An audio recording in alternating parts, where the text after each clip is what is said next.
ओम शांति। आज की मुरली है 10 मार्च 2025। बाबा के आज के महावाक्य सुनते हैं। बाबा ने कहा, मीठे बच्चे, हाँ जी बाबा, तुम्हें मनुष्य से देवता बनने की पढ़ाई पढ़नी और पढ़ानी है। सबको शांति धाम और सुख धाम का रास्ता बताना है। तो बाबा आया है हमको सबसे ऊंची पढ़ाई पढ़ाने, जो मनुष्य से देवता बनाने की है। बहुत सारे जगह पर और भी तरह की आध्यात्मिक या रिलीजियस पढ़ाइयाँ होती हैं। कहीं शास्त्र पढ़ाए जाते हैं, कहीं भौतिक पढ़ाई होती है, पैसा कमाने की पढ़ाई होती है, कहीं आध्यात्मिक से रिलेटेड कुछ गहरी बातें वाली पढ़ाई भी होती है। लेकिन वो सब पढ़ाई पढ़ने के बाद मनुष्य में जो परिवर्तन आता है, उन सब में से जो सबसे ऊंचा परिवर्तन है, सबसे बड़ा परिवर्तन है, वो है मनुष्य से देवता बनने का परिवर्तन। यानी देह भान पूरी तरह समाप्त हो, आत्माभिमानी होने का परिवर्तन। तो ये पढ़ाई हमको इस समय भगवान पढ़ाने आया है, इसलिए हमको ये पढ़ाई बहुत अच्छे से पढ़नी भी है और साथ साथ दूसरों को भी पढ़ानी है।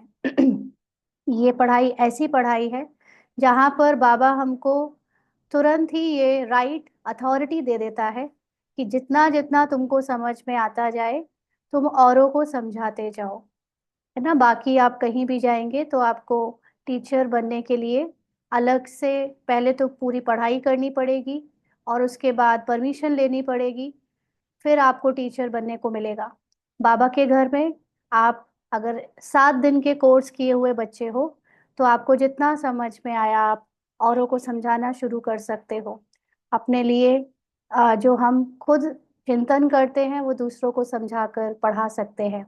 तो इस समय बाबा हमको ये याद दिला रहा है कि तुम्हें शांति धाम और सुख धाम का रास्ता सबको बताना है। तो आत्माभिमानी स्थिति में जब हम निराकारी स्थिति तक का ज्ञान किसी को देते हैं, माना वो आत्मा है, इतना ज्ञान हम उनको देते हैं और वो इतने में ही संतुष्ट हो जाते हैं, तो वो शांति धाम का रास्ता उनको मिल जाता है। और जब उनको हम पूरा ड्रामा समझाते हैं, खुद समझते हैं और डीप पढ़ाई पढ़ाते हैं, माना रोज फिर ये पढ़ाई पढ़कर वो जीवन मुक्ति को या सुख को अपने जीवन में अनुभव करना शुरू कर देते हैं, तो वो सुखधाम का रास्ता है। तो इसलिए ये दोनों ही रास्ते खुले हुए हैं। जिसको जो पार्ट में लेना है उसको वो हमें देने का यहाँ पर कर्तव्य करना है, या कह लीजिए कि ड्रामा अनुसार एक्ट करना है। आज का प्रश्न है, जो सतो प्रधान पुरुषार्थी है उनकी निशानी क्या होगी।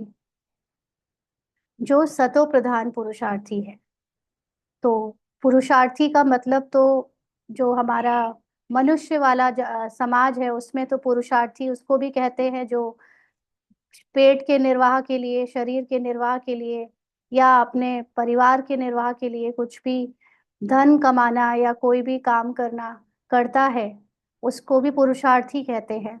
लेकिन जैसे जो फिजिकल मेहनत करते हैं वो तमो पुरुषार्थी हैं, क्योंकि वो अपने सबसे ज्यादा शरीर को यूज करके पुरुषार्थ करके पे धन कमा रहे हैं। फिजिकल में भी कहा जाए तो जो कोई या तो फिजिकली मेहनत वाला काम या कोई कामुकता वाला काम भी कर रहा है तो वो तमो पुरुषार्थी।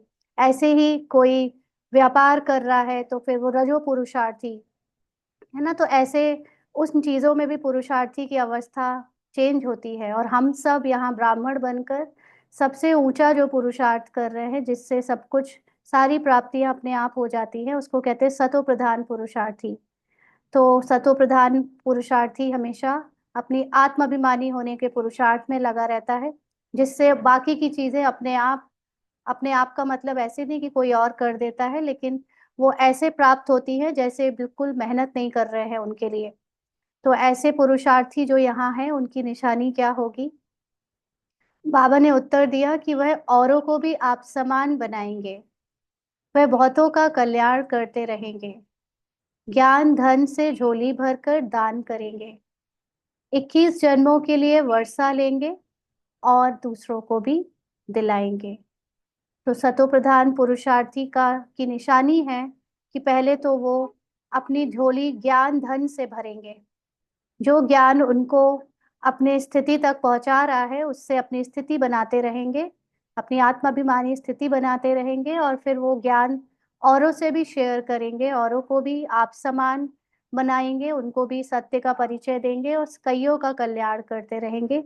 इस तरह वो अपने 21 जन्म की बिना मेहनत वाली प्रारब्ध बना लेंगे।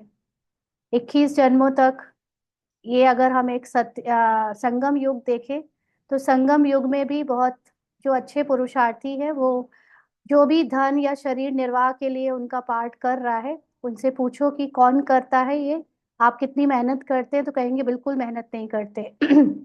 सब अपने आप हो रहा है, बहुत आसानी से हो रहा है और बाबा करा रहा है। और फिर 20 जन्म सतयुग और त्रेता में तो देवी देवताओं को बिल्कुल भी ऐसी कोई नौकरी नहीं करनी पड़ेगी जिसको सोचें कि वो अपने शरीर निर्वाह के लिए कर रहे हैं, क्योंकि वहां पर तो गरीब से गरीब के पास भी आज के सबसे अमीर इंसान से ज्यादा धन होता है। तो वहां पे तो सबके पास सब कुछ होगा लेकिन काम फिर भी अपने अपने लोग करते रहेंगे। तो ये सतो प्रधान पुरुषार्थ करने वाले बच्चे हम हैं, लेकिन हम में भी जो जितना अच्छे से इस ज्ञान धन को झोली भरकर दान करता है, बहुतों का कल्याण करता है, वो उनकी निशानी है। ये उनकी निशानी है कि वो दूसरों को भी अपने जैसा बनाएंगे। आज का गीत है ओम नमो शिवाय। ओम शांति। भक्त जिसकी महिमा करते हैं, तुम उनके सम्मुख बैठे हो तो कितनी खुशी होनी चाहिए। उनको कहते हैं शिवाय नमः, तुमको तो नमः नहीं करना है ना। ओम नमो शिवाय, मैं आपका मैं शिवाय यानी शिव को नमन करता हूँ। ओम का मतलब वैसे तो अहम आत्मा होता है, लेकिन जो जनरली भक्त लोग अहम आत्मा नहीं समझते, वो खुद को शरीर समझकर ही शिव को पूजते हैं या नमन करते हैं। तो बाबा कहते तुमको तो नमन नहीं करना है। बाप को बच्चे याद करते हैं, नमः कभी नहीं करते, माना नमन नहीं करते। यह भी बाप है, इनसे तुमको वर्षा मिलता है। तुम नमः नहीं करते हो, याद करते हो। ये तो रजो और अ, तमो समाज की एक पहचान है, जहाँ पर पेरेंट्स और बच्चों के बीच में ऐसा रिश्ता बनाया गया है जहाँ पर बच्चे पेरेंट्स के पैर छूते हैं या दूसरी तरह से फिजिकल रूप से जो भी रिस्पेक्ट देते हैं। ये शुरू से नहीं है, ये सतयुग त्रेता में नहीं था। ये पैर छूने की परंपरा या जो हम झुकने वाली परंपरा है, किसी को बड़ा समझना, किसी को छोटा समझना, ये भले ही रिस्पेक्ट है, बहुत अच्छी बात है, लेकिन क्योंकि कलयुगी बुद्धि में ये भी बहुत ऊंचा गुण माना जाता है। लेकिन सतयुग में जो आत्माभिमानी होते हैं उनके लिए ये झुकने की जैसी कोई नियम मर्यादा बनाने की जरूरत नहीं होती, क्योंकि आत्मिक रूप से हम एक दूसरे को पूरा रिस्पेक्ट देते हैं। और किसी ऊंचे नीचे की बात नहीं रहती कि कोई पेरेंट है कि कोई बच्चा है, ये भान नहीं रहता। भले ये पता होता है, बोलते भी है होंगे वहां पर कि पेरेंट और बच्चा, लेकिन उस तरह की अलग से रिस्पेक्ट दिखाने की जरूरत नहीं पड़ती जैसे आजकल नमन वगैरह, पैर छूना या और रिस्पेक्ट करने के तरीके हैं वो करते हैं। तो इसीलिए बाबा ने कहा कि बाप और बच्चों के बीच में नमन करने की जरूरत नहीं है। जैसे जो भगवान है वो तो निराकार है और यहाँ पे हम भी निराकार आत्मा की अगर खुद को स्मृति से रखें तो नमन करने की जरूरत नहीं। तो बाबा कहते तुम नमा नहीं करते हो, याद करते हो। एक फादर मदर के लिए सबसे बड़ी रिस्पेक्ट क्या होती है कि बच्चे उन्हें याद रखे, याद करें, है ना। हम भले ही उनको पैर छुए और उनको ज्यादा समाज के सामने रिस्पेक्ट दिखाने की ढोंग रचे और अंदर से हम उनके लिए कुछ अच्छी भावना ना रखें, तो ये भी तो कोई बड़ी बात, मतलब ये कोई बहुत अच्छी बात नहीं है। लेकिन अगर हम अंदर से रिस्पेक्ट रखें और फिर ऊपर से भले ये ढोंग ना करें तो बहुत ऊंची बात है।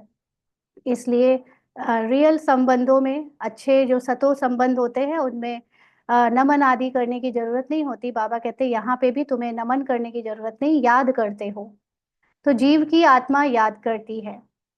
बाप ने स्तन का लोन लिया है, वह हमको रास्ता बता रहे हैं।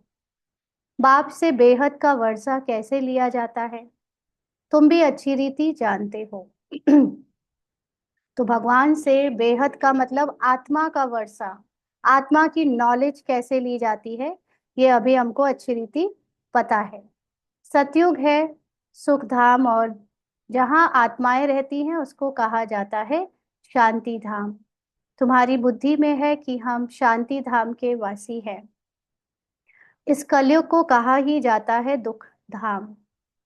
तुम जानते हो हम आत्माएं अब स्वर्ग में जाने के लिए मनुष्य से देवता बनने के लिए पढ़ रही हैं। तो मनुष्य से देवता बनने का मतलब है मन के वश जो हम खुद को अभी तक 2500 वर्ष से करते रहे, अब उससे निकल कर अपनी आत्मा राजा की सीट पर सेट हो रहे हैं। तो ये पढ़ाई है आत्मा के राजा बनने की। इसलिए मनुष्य से देवता बनने की पढ़ाई हमको स्वर्ग ले जाती है। यह लक्ष्मी नारायण देवताएं हैं ना। मनुष्य से देवता बनना है नई दुनिया के लिए। बाप द्वारा तुम पढ़ते हो, जितना पढ़ेंगे। पढ़ाई में पुरुषार्थ कोई का तीखा होता है, कोई का ढीला होता है। लौकिक स्कूल में भी ऐसे ही होता है। कोई अच्छे से सिंसियरली बहुत मेहनत करके अच्छे से पढ़ता है, और कोई कोई कोई ध्यान नहीं देता ज्यादा।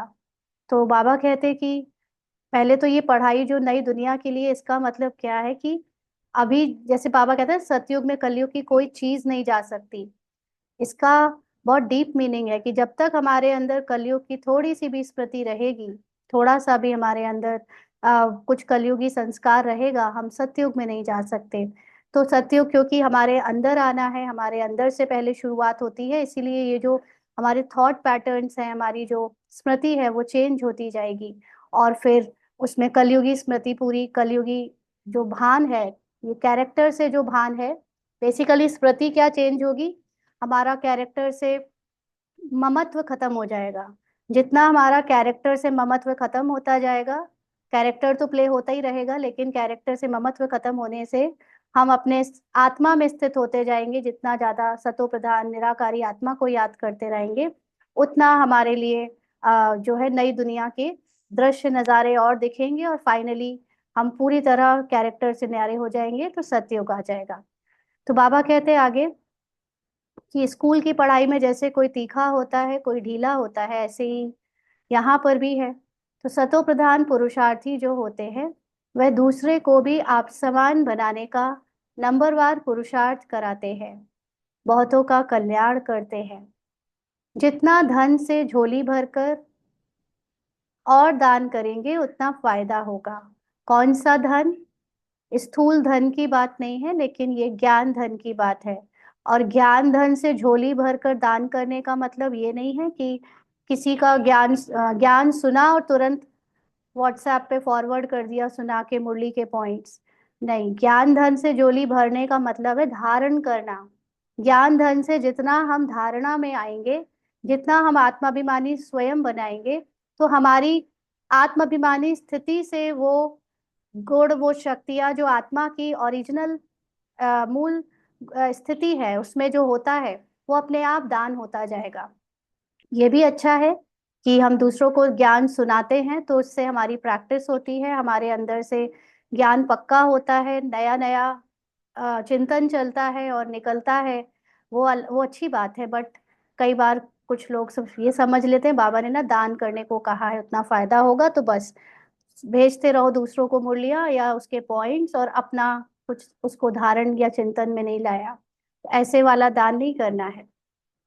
मनुष्य दान करते हैं, उसका दूसरे जन्म में अल्पकाल के लिए मिलता है, उसमें थोड़ा सुख, बाकी तो दुख ही दुख है। तो वो वाले दान में कोई धन देता है, कोई प्रॉपर्टी देता है, कोई कुछ सुख साधन देता है, तो उसका तो कुछ समय के लिए प्रभाव मिलता है आपको, असर जो अगले जन्म या उसी जन्म में मिलता है, वाहवाही मिल जाएगी, या उसके बदले में आपको भी कुछ अच्छा घर या अच्छा कुछ मिल जाएगा शरीर। लेकिन वो भी थोड़े समय के लिए। फिर तो कैरेक्टर अपना नया पार्ट प्ले करेगा, तो उसमें नए रूप में सुख या दुख का जो भी पार्ट है वो अपने आप बजना शुरू हो जाएगा। तुमको तो 21 जन्मों के लिए स्वर्ग के सुख मिलते हैं। कहाँ स्वर्ग के सुख और कहाँ वह दुख? स्वर्ग का सुख मतलब जहाँ अपनी आत्मिक अवस्था का सुख हो, और दुख है जहाँ शरीर के भान में हर पल कोई ना कोई कारण से दुख आता जाए। तो बेहद के पाप द्वारा तुमको स्वर्ग में बेहद का सुख मिलता है। ईश्वर अर्थ दान पुण्य करते हैं ना, वह है इनडायरेक्ट। जब मंदिरों में भक्ति में जो दान पुण्य करते हैं, और वो भी धन या अ, स्थूल चीजों का दान पुण्य करते हैं, वो इनडायरेक्ट है। अभी तुम तो सम्मुख हो ना, अब बाप बैठ समझाते हैं। भक्ति मार्ग में ईश्वर अर्थ दान पुण्य करते हैं तो दूसरे जन्म में मिलता है। कोई अच्छा करते हैं तो अच्छा मिलता है, बुरा पाप आदि करते हैं तो उसको ऐसा मिलता है। यहाँ कलयुग में तो पाप ही होते रहते हैं, पुण्य होता ही नहीं। क्यों? क्योंकि कलयुग में जो भी करते हैं उसका भान होता है, शरीर का भान होता है, उसके बदले में कोई ना कोई कामना रहती है। और शरीर की स्मृति से किए हुए सारे कर्म वैसे भी पाप कहलाते हैं, माना वो हिसाब किताब भी बनाते हैं, साथ साथ देह भान भी बढ़ाते हैं। करके अल्प काल के लिए सुख मिलता है।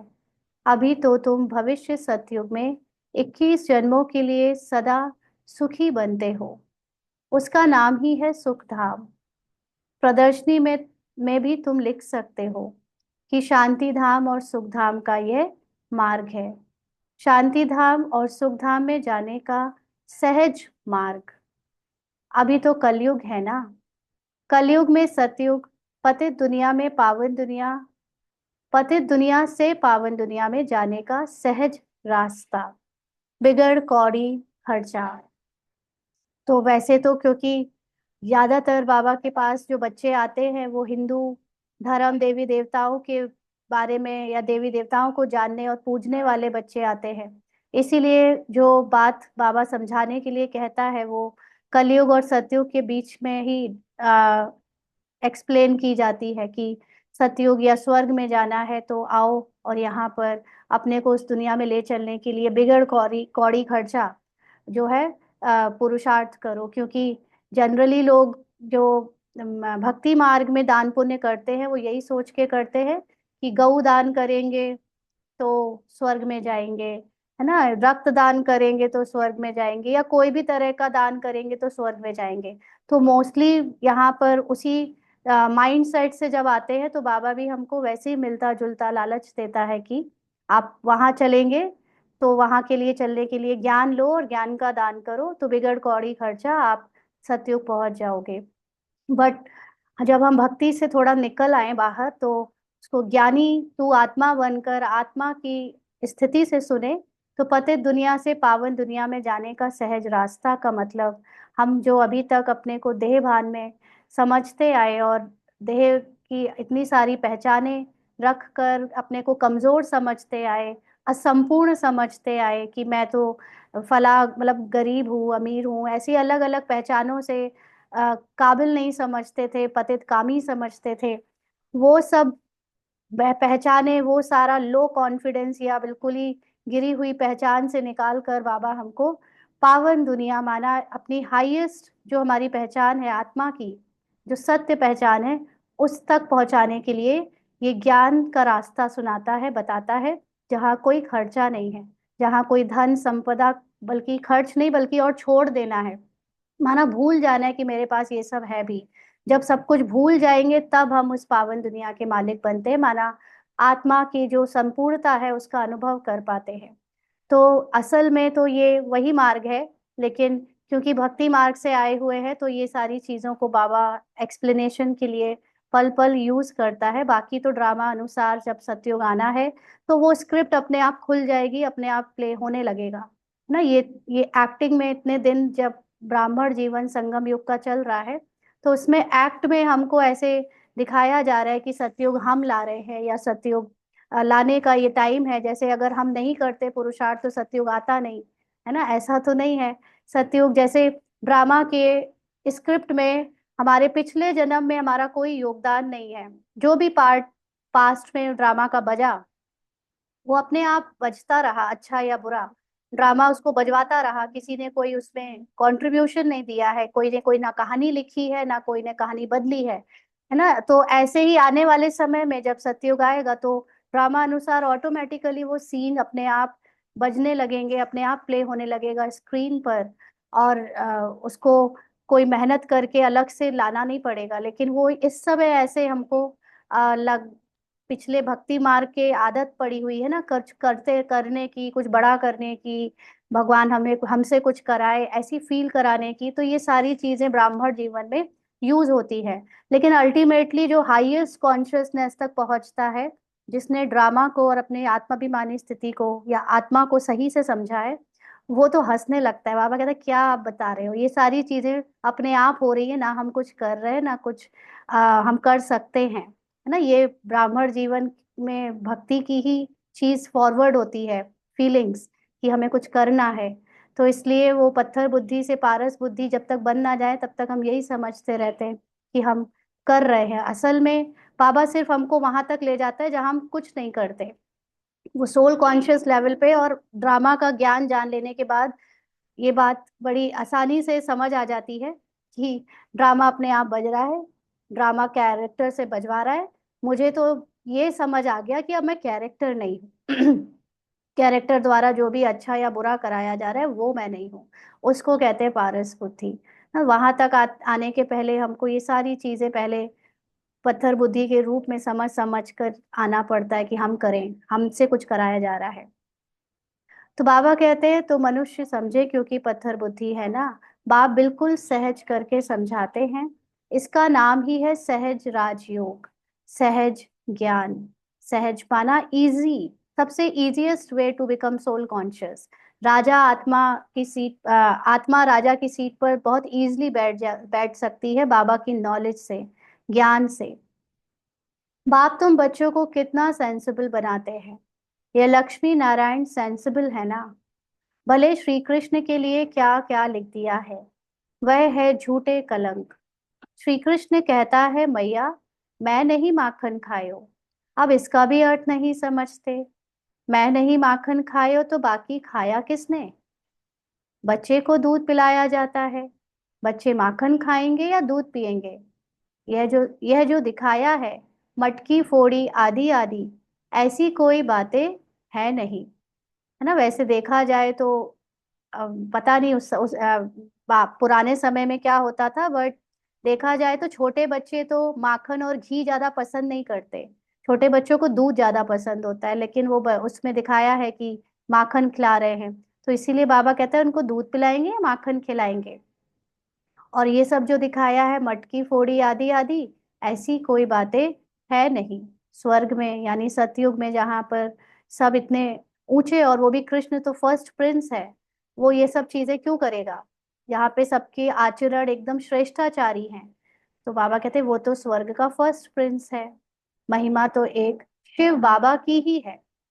इस समय जो बाबा की कर्तव्य हो रहे हैं, बाबा के जो एक्ट में सबसे ऊंचा ज्ञान हमको सुनाकर जगाने का हो रहा है, उस चीज की महिमा है। तो दुनिया में और किसी की महिमा है नहीं। इस समय तो सब पतित है, परंतु भक्ति मार्ग की भी महिमा है। भक्त माला भी गाई जाती है ना। फीमेल्स में मीरा का नाम है, मेल्स में नारद मुख्य गाया हुआ है। तुम जानते हो एक है भक्तमाला, दूसरी है ज्ञान की माला। भक्तमाला में रुद्रमाला के बने हैं, फिर रुद्रमाला से विष्णु की माला बनती है। रुद्रमाला है संगम युग की, यह राज तुम बच्चों की बुद्धि में है। तो रुद्रमाला और विष्णु की माला का मतलब, रुद्रमाला वो जिसमें अभी बाबा के बच्चे जो ज्ञान में आकर ज्ञान को धारण कर रहे हैं, ज्ञान पढ़ ले रहे हैं, अपने सत्य को में निराकारी स्थिति में ना रुद्र रूप की स्थिति में टिक रहे हैं, वो है रुद्रमाला के बच्चे, वो उसमें आने वाले। और विष्णु माला का मतलब जो विजयी बनते हैं, जो विष्णु के समान एकदम बेफिक्री से पुरुषार्थ को जीत लेते हैं और अपनी सत्यता को पा लेते हैं, माना सत्यता के अनुभव में पहुंच जाते हैं, निश्चिंत हो जाते हैं एकदम कि ड्रामा का कैरेक्टर उनसे अलग है। वो सब विष्णु की माला, उसमें नंबर वार आते हैं इसलिए वो माला बनती है। तो बाबा कहते हैं रुद्र माला है संगम युग की, यह राज तुम बच्चों की बुद्धि में है। तो संगम युग का मतलब ज्ञान लेने वाली माला, तो वो इस समय बन रही है संगम में, हम सब बच्चे जो ज्ञान ले रहे हैं। तो यह बातें तुमको बाप सम्मुख बैठ समझाते हैं। सम्मुख जब बैठते हो तो तुम्हारे रोमांच खड़े हो जाने चाहिए। अहो सौभाग्य, 100% दुर्भाग्यशाली से हम सौभाग्यशाली बनते हैं। कुमारियां तो काम कटारी के नीचे गई नहीं है। बाप कहते हैं वह है काम कटारी। ज्ञान को भी कटारी कहते हैं। ज्ञान को कटारी क्यों कहते हैं? कटारी माना काटने वाला, तो ज्ञान क्या काटता है? ज्ञान को कटारी क्यों कहते हैं? हम्म? या ज्ञान कोई अस्त्र शस्त्र कहा है? देवियों के हाथों में जो फिजिकल शस्त्र दिखाए हैं, तलवार त्रिशूल, ये ज्ञान के त्रिशूल, ज्ञान की तलवार है, ये शस्त्र सारे ज्ञान के हैं। क्यों? क्योंकि जो कैरेक्टर के द्वारा जो कुछ भी आइडेंटिटीज और माया ने हमको ये बिलीव करवाया कि वो कैरेक्टर मैं हूँ, कैरेक्टर की कमजोरी मैं हूँ, कैरेक्टर का सारा पार्ट मैं हूँ, वो सारी चीजें ज्ञान के आधार से कटती जाती हैं। बाबा जो ज्ञान दे रहा है, ड्रामा का ज्ञान, आत्मा की संपूर्णता का ज्ञान, परमात्मा का ज्ञान, ये सारा ज्ञान यूज होता है हमें हमारे कैरेक्टर के मोह से, अटैचमेंट से निकालने का। तो इसलिए उसको कटारी कहते हैं। विकारों को काटता है। क्या ये सही है कहना कि ज्ञान विकारों को काटता है? क्योंकि देखो, हाँ, बेसिकली विकारों को काटना और नहीं काटना, ये तो फिर कैरेक्टर की बात हो गई। क्योंकि अगर हम ये कहें कि विकारों को काट रहा है, तो ठीक है कि ड्रामा में हम जब तक कैरेक्टर में हैं तो हमने काम छोड़ा, हमने कोशिश करी कि हम क्रोध छोड़ दें, हम कोशिश करते हैं कि हम अहंकार छोड़ दें, हम लालच छोड़ दें। लेकिन जब कोई पार्ट में, सीन में कुछ बजना होता है, वो अपने आप बज ही जाता है। हमारे हाथों में विकारों में करना, विकारों में नहीं करना जाना, दोनों चीजें होती नहीं। एक असल में आप अगर ड्रामा को समझो, तो आज अगर हम लोग इतनी जो भी धारणाएं विकारों को छोड़ने की कर पाए हैं, वो ड्रामा में लिखी थी इसलिए कर पाए। बाकी हम अपनी मर्जी से कुछ नहीं कर सकते। ये ज्ञान हम ले रहे हैं, ये असल में हमें ऐसा लगता है कि ज्ञान के आधार से हमने विकार छोड़े हैं, बट सच्चाई ये है कि ड्रामा में लिखा था कि हम ज्ञान जैसी चीज लेंगे और फिर हम छोड़ेंगे। बट सच्चाई ये कि ड्रामा में छोड़ने का टाइम आ गया था।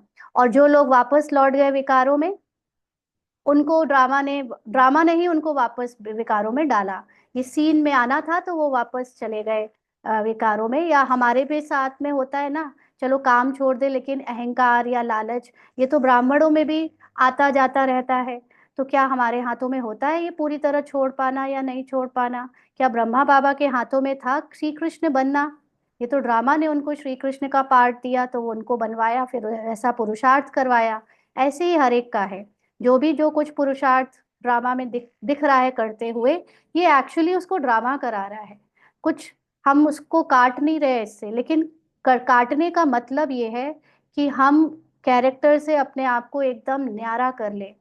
चाहे हम बहुत ऊंचा पार्ट बजा रहे हो, चाहे हम नीचा पार्ट बजा रहे हो, चाहे हम ज्ञान को बहुत अच्छे से उठाने का पार्ट बजा रहे हो, चाहे हम ज्ञान को ना समझ पाने का पार्ट बजा रहे हो, दोनों ही केस में हम वो कैरेक्टर नहीं है। जो ये समझ ले, वो विकारों से छूट गया। अदरवाइज आप विकार को देखो, बाबा दोनों भाषा यूज करता है। बाबा एक तरफ से कहता है कि विकारों को भस्म करना है, विकारों को खत्म कर देना है। दूसरी तरफ से कहता है कि विकार सिर्फ मर्ज होते हैं, है ना, मर्ज और इमर्ज का खेल है, विस्मृति और स्मृति का खेल है। आप कितना भी योग लगाओ, कुछ भी करो, विकार मर्ज हो जाएंगे, भस्म नहीं होंगे। भस्म होते अगर, तो फिर वो कल्प में कभी नहीं उगते, कभी नहीं आते, 2500 वर्ष के बाद भी नहीं आते। वो मर्ज हुए, और वो जब उनका मौसम आया, तो वो अपने आप उनके झाड़ निकलने लगे। इट्स लाइक, जैसे आप देखो, यही पूरे यूनिवर्स के अंदर अनेक जीव जंतुओं का समय रहा है कि डायनासोर आए और डायनासोर चले गए, इसी हवा से निकले और इसी हवा में चले गए। जैसे वो कीड़े होते हैं ना, बरसात के कीड़े, या अ, जिसको बाबा कहता है क्षमा में मरने वाले परवाने, वो जो कीड़े दिवाली के समय आते हैं, ये कीड़े आते हैं और अपने आप कहाँ चले जाते हैं पता ही नहीं चलता। तो इनका पार्ट ड्रामा में, क्योंकि ये लाइट का शो चल रहा है, तो लाइट जब फिकनी शुरू हुई तो वो पर्टिकुलर तरह के कीड़े आ गए, जब उनका टाइम ड्रामा में ओवर हुआ तो वो खत्म हो गए। तो ऐसे ही हर चीज है, विकारों का टाइम आया तो विकार आ गए, विकारों का टाइम खत्म होगा, सत्युग का टाइम आ जाएगा तो विकार खत्म हो जाएंगे, और विकारों का कोई नामो निशान नहीं रहेगा, तब ना अकल रहेगी, ना ज्ञान रहेगा, ना कुछ रहेगा। ये सारा खेल अपने आप आएगा और अपने आप चला जाएगा। ये तो अभी हम लास्ट में संगम युग में ये नॉलेज पहले ऐसी लेते हैं कि हमने कर्म किए, हमने विकर्म किए, हमने लॉ ऑफ कर्मा में हमने कर्म के हिसाब किताब भोगने हैं। फिर आप जब और गहरे में आते हो तो आपको लगता है कि नहीं, ये सब तो जिसने जिसने किए उसको कैरेक्टर अगर समझूं तो वो मुझे भोगना पड़ेगा, वरना नहीं भोगना पड़ेगा। मैं अपने को आत्मा समझूं तो नहीं भोगना पड़ेगा, क्योंकि कैरेक्टर ने कैरेक्टर को दुख दिया, कैरेक्टर को दुख मिला, लेकिन मैं कैरेक्टर नहीं हूँ। फिर इससे और आगे बढ़े तो पता चला कि अरे, कैरेक्टर में कुछ भी मैं नहीं हूँ। तो फिर और मतलब आप अभी जहां तक हम पहुंचे हम उतना बता पाते हैं, लेकिन उसके आगे और भी पता नहीं क्या क्या निकलेगा, है ना। तो असलियत में यही बात है कि जब ड्रामा में जो होना होता है, देवी देवता को आना होगा, आ जाएंगे। और कौन कौन सा देवी देवता बनेगा बिल्कुल पता नहीं चलेगा। हम कौन सी देवी कौन सा देवता ये सब कुछ किसी को पता नहीं चलेगा। जैसे मुझे अपने पिछले जन्म का कुछ नहीं पता, मोटे मोटे रूप में पता है कि हाँ हम अ, सतयुग से आए, द्वापर से आए, कलयुग से आए, लेकिन कोई बता दे कि क्या नाम था मेरा, मैंने क्या कर्म किए, कौन सा परिवार में मैं पैदा हुई, क्या सरनेम था, क्या देश था, कुछ नहीं पता, किसी को नहीं पता। तो ऐसे ही पूरे संसार की कहानी ऐसी चलती है, कुछ नहीं पता चलेगा सतयुग का। ये अभी हमें, क्योंकि भक्ति मार्ग से एक लालच की आदत पड़ी हुई है, हमें सतयुग जाना है, हमें सतयुग जाना है, हमें बहुत अच्छा बनना है ताकि हमारी नाम हो, ताकि हमें सब पसंद करें, और हमारे अच्छे आचरण के लिए हम जाने जाएं। बट संपूर्णता का जो ज्ञान है वो ये कहता है कि तुम्हारा अच्छा और तुम्हारा बुरा दोनों ही भगवान के लिए समान है। और जो इस समय नॉलेज से ये जान लेता है कि अच्छाई और बुराई एक ही सिक्के के दो पहलू है, दोनों ही हमको मिलाकर संपूर्ण बनाते हैं, तो हमें अपने इस पार्ट से के कैरेक्टर से जो है कोई अटैचमेंट नहीं रह जाएगी। अभी भी हम एज अ ब्राह्मण बहुत अच्छा बनना क्यों चाहते हैं?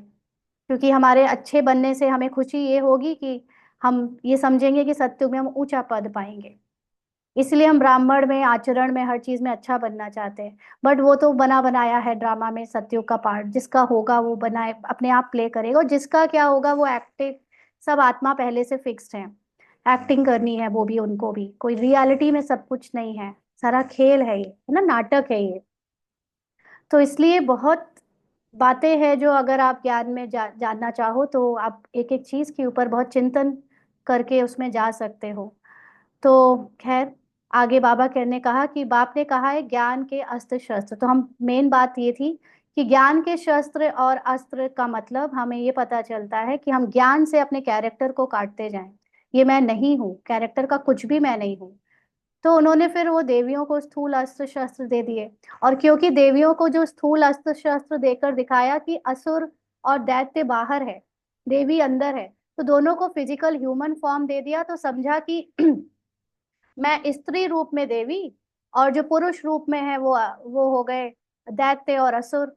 तो वो जब अभी वुमेन्स डे आया, तो वो स्त्री रूप वाली सारी देवियां अपने आप को मदर्स या जो भी रूप में है स्त्री रूप में, वो सब एक दूसरे को विश करने लगे हैप्पी वुमेन्स डे। असल में हर एक के अंदर कैरेक्टर में, चाहे वो स्त्री का कैरेक्टर है इस समय, चाहे पुरुष का कैरेक्टर है, हर एक के अंदर देवी का भी पार्ट है, हर एक के अंदर वो दैत्य या असुर का भी पार्ट है।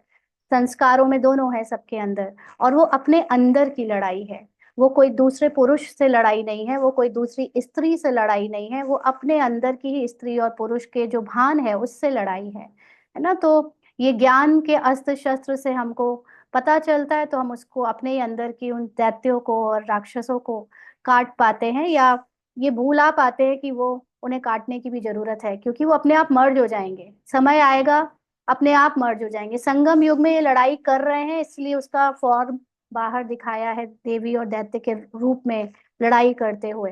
अदरवाइज दैत्य का रूप जब आना होगा द्वापर से तो आ ही जाएगा, जब देवी का रूप बजना होगा सतयुग इसमें सतयुग से तो बज ही जाएगा। तो बाबा कहते हैं उन्होंने तो वो हिंसक चीजें दिखा दी हैं, मनुष्य को यह पता नहीं है कि स्वदर्शन चक्र क्या है। शास्त्रों में श्री कृष्ण को भी स्वदर्शन चक्र दे हिंसा दिखा दिया है। वास्तव में है ज्ञान की बात, है ना। तो ये स्वदर्शन चक्र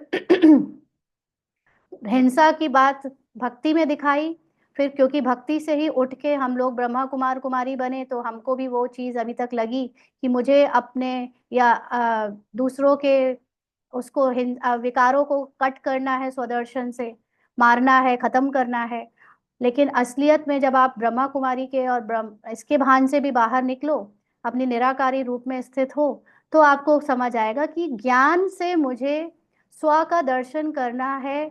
श्री कृष्ण के हाथ में स्व दर्शन चक्र दिखाया है, इसका मतलब क्या है कि मुझे श्री कृष्ण बन के अभी अपने आप को देखना है कि मैं हर समय अपना सु का दर्शन करूं। सु कौन है? सु है मैं स्वयं आत्मा। कैरेक्टर को ना देखूं, आत्मा को देखूं। अपनी आत्मा में भी किसको देखूं? वो चक्र में डूबी हुई आत्मा नहीं, चक्र में जो 84 जन्मों का पार्ट प्ले कर रही है, कभी पुण्य आत्मा बन गई, कभी पाप आत्मा बन गई, वो वाली आत्मा नहीं। मैं हूं वो संपूर्ण बाप समान आत्मा। जब मैं ये याद रखूं, नॉलेज से हमेशा याद रखूं, तो मैं श्री कृष्ण बनती हूँ। तो वो संगम युग वाले श्री कृष्ण बनना है अभी।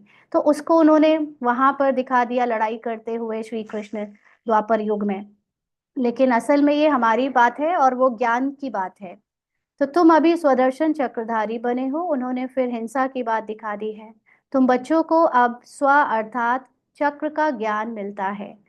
चक्र का ज्ञान, ड्रामा का ज्ञान, कि ड्रामा अलग है, ड्रामा का कैरेक्टर सब नाटक है, और स्व मैं आत्मा उस नाटक को देखने वाली हूँ। ये ज्ञान मुझे अब मिला है। तो तुमको बाप कहते हैं, ब्रह्मा मुख वंशावली ब्राह्मण कुल भूषण। ब्राह्मण का मतलब क्या होता है? ज्ञानी। तो यहाँ पर यही ज्ञान से तो मुझे जीवन मुक्ति मिलती है कि कैरेक्टर और ये पूरा ड्रामा संसार एक नाटक चल रहा है, ये एक लाइट का शो है, ये सब कुछ रियल है नहीं। मतलब देखने में सब रियल है और हमको इसी के अंदर भी प्ले करना है, बट असल में मैं अपनी आत्मा में जब सत्य में स्थित हो जाती हूँ, तो मेरे लिए ये संसार एक खेल बन जाता है। इसमें सिर्फ मुझे एक्ट करना है, इससे प्रभावित नहीं होना है। तो ऐसे स्वदर्शन चक्रधारी, इनका अर्थ भी अभी तुम समझते हो। तुम्हारे में सारे 84 जन्मों का और सृष्टि चक्र का ज्ञान है।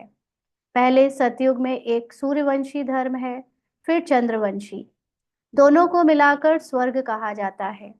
यह बातें तुम्हारे में भी नंबरवार सबकी बुद्धि में है।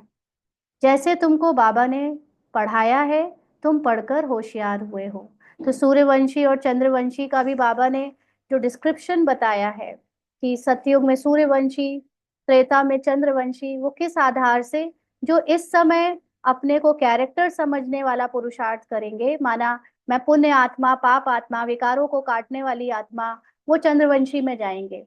और जो हमेशा अपनी आत्मा में स्थित रहकर अपने को संपूर्ण समझेंगे और कैरेक्टर यानी पूरा चक्र से अपने को न्यारा समझेंगे, वो सूर्यवंशी। क्योंकि सूर्य जैसे कभी कलाओं में कम या ज्यादा नहीं होता, सूर्य हमेशा एक जैसा चमकता है। उसके सामने बादल आ जाए, कितना भी कुछ आ जाए, लेकिन सूर्य चमकता रहता है। बादल हट जाते हैं, सूर्य वैसी का वैसा चमकता है। लेकिन चंद्रवंशी एक तो सूर्य के ऊपर निर्भर होता है, दूसरा चंद्र की कलाएं कम और ज्यादा होती हैं। माना आज अगर मेरा पाठ मुझे बहुत अच्छा, मेरे अंदर संकल्प चले, मेरे द्वारा बहुत अच्छी सेवा हुई, तो मैं बहुत खुश। और कल को कुछ गलतियां हो गई, कल को पाठ में कुछ विकारों की बातें आ गई, तो मैं दुखी हो जाती हूँ। तो कला कभी कम हो रही है, कभी ज्यादा हो रही है। अगर मैं अपने को कैरेक्टर ब्राह्मण समझूंगी, कैरेक्टर ब्रह्मा कुमारी समझूंगी, तो मैं चंद्रवंशी हूँ। और अगर मैं अपने को निराकारी आत्मा समझूंगी, संपूर्ण समझूंगी, तो मैं सूर्यवंशी हूँ। तो ये दोनों को मिलाकर फिर भी स्वर्ग ही है, क्योंकि भले है तो ब्राह्मण ही। बीकेएस की बाबा की पढ़ाई, सबने बाबा को तो जाना है ना, अपने कॉन्शियसनेस के लिए पुरुषार्थ तो किया है, इसलिए सब स्वर्ग में ही आते हैं। तो ये बातें तुम्हारे में भी नंबरवार, इसीलिए अंडरस्टैंडिंग में सबकी नंबरवार सबकी बुद्धि में है। जैसे तुमको बाबा ने पढ़ाया है, तुम पढ़कर होशियार हुए हो। अब तुमको फिर औरों का कल्याण करना है, स्वदर्शन चक्रधारी बनना है। जब तक ब्रह्मा मुख वंशावली नहीं बने, तो शिव बाबा से वर्षा कैसे लेंगे? अभी तुम बने हो ब्राह्मण, वर्षा शिव बाबा से ले रहे हो, यह भूलना नहीं चाहिए।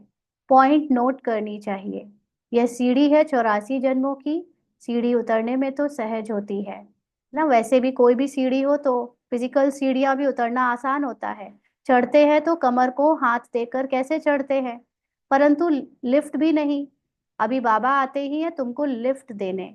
यहाँ पर हम अगर एक एक संस्कारों पर काम करें, एक एक विकारों पर खत्म करने का काम करेंगे तो माना सीढ़ी चढ़ना वो बड़ा मुश्किल हो जाएगा, थकाने वाला हो जाएगा, समय कम पड़ जाएगा अपने अंदर के, जो पता भी नहीं है अभी कौन कौन से अंदर विकार है। क्योंकि देह भान में ही विकार होते हैं। देह भान का मतलब ये है कि मैं कैरेक्टर समझ रही हूँ, तो कल मैंने थोड़ा सा किसी को कुछ कह दिया तो अब उसी पे ही मेरा चिंतन चला जाएगा, अब इसको खत्म करना है। फिर परसों कुछ कर दिया तो फिर उस पे मुझे चिंतन चलेगा, अब इसको खत्म करना है। ऐसे तो नए नए विकार और नई नई गलतियां होती रहेंगी, आखिर कब तक खत्म करेंगे? वो तो हो ही नहीं पाएगा, ऐसे थक जाएंगे। इसलिए बाबा आते हैं तुमको लिफ्ट देने। लिफ्ट का मतलब है सेकंड में चढ़ती कला। सेकंड में चढ़ती कला मतलब कैरेक्टर पूरा कैंसिल कर दो, तुम कैरेक्टर ही नहीं हो। अच्छा या बुरा तुम्हारे कैरेक्टर में जो भी बोला जाए, सोचा जाए, करा जाए, वो तुम हो ही नहीं। अब तुम देखो अपने को अपनी संपूर्णता में। ये है सेकंड में चढ़ती कला। एक सेकंड में भूल गए, full stop, drama full stop, मैं नहीं हूं वो कैरेक्टर, और आप अपने सत्य में स्थित हो गए, ये हो गई चढ़ती कला। तो अब तुम बच्चों को तो खुशी होनी चाहिए कि हमारी चढ़ती कला है। मोस्ट बिलीवेड बाबा मिला है। उन जैसी प्यारी चीज कोई होती नहीं। साधु संत आदि जो भी है, सब उस समय उस एक माशूक को याद करते हैं। सभी उनके आशिक हैं, परंतु वह कौन है यह कुछ भी नहीं समझते, सिर्फ सर्वव्यापी कह देते हैं। अभी तुम जानते हो कि शिव बाबा हमको इनके द्वारा यानी ब्रह्मा के द्वारा पढ़ाते हैं। शिव बाबा को अपना शरीर तो है नहीं, वह है परम आत्मा, है ना। परम आत्मा, परम कॉन्शियसनेस, सुप्रीम और हाईएस्ट कॉन्शियसनेस। तो परम आत्मा माना परमात्मा, उसके पास इसलिए हाईएस्ट नॉलेज है। और हम बच्चे उससे जो नॉलेज ले रहे हैं वो नंबर वार लेते लेते अपनी हायर स्थिति पे जहां पर लास्ट करेंगे, स्टेज जो लास्ट होगी हमारी, उसके अकॉर्डिंग हमारी आत्मा की सोल पावर काउंट होती है। इसलिए हम आत्मा है और वो परम आत्मा है।